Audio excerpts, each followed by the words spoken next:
Hi everyone, I'm one of the Steves here at PJTV, and I'd like to welcome you to a special year-end look at some of the biggest winners of 2012. I'd like to begin by mentioning the omission of who many would perceive as the obvious winner of this category, President Barack Obama. He's already been named Time's Person of the Year and People Magazine's Sexiest Man Alive, if the only other contestant is Hillary Clinton. And he won an election that he couldn't have in the days when American voters weren't clinically insane. He's got enough goodies for the year, and he doesn't need any more from us. So our first runner-up on the list of biggest winners for 2012 is the senator-elect from Massachusetts, Elizabeth Warren, the woman who kicked off her campaign with a monumental lie about her heritage.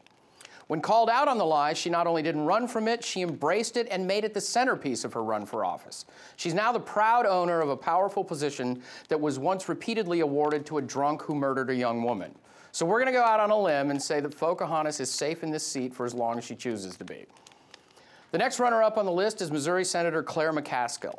For most of the year, polls showed her trailing every Republican in Missouri, as well as Joseph Stalin and Adolf Hitler.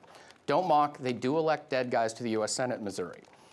Then Todd Akin started talking, and he kept on talking and talking. He's still talking, and McCaskill is still a senator. The lone Republican on our list this year is Ted Cruz. The senator-elect from Texas survived a contentious primary that saw much of the state's GOP establishment aligned against him. Then the uppity voters went out and voiced their preference. No word yet on whether the old guard party establishment types will seek to ban voting for the 2014 cycle. On November 6th, Cruz was one of the few reasons Republican voters had to postpone their plans for walking in front of speeding cement trucks. Our big winner for the year is pollster Nate Silver. Poll after poll showed the presidential race to be a dead heat, leading most Republican voters to Dick Morris levels of unsubstantiated drunken optimism.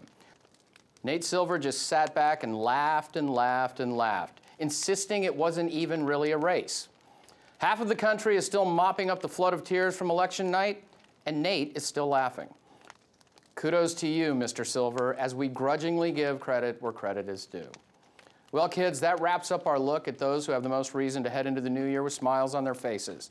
All decisions are final and no refunds will be given.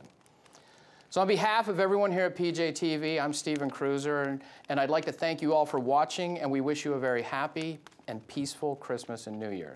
I love you guys.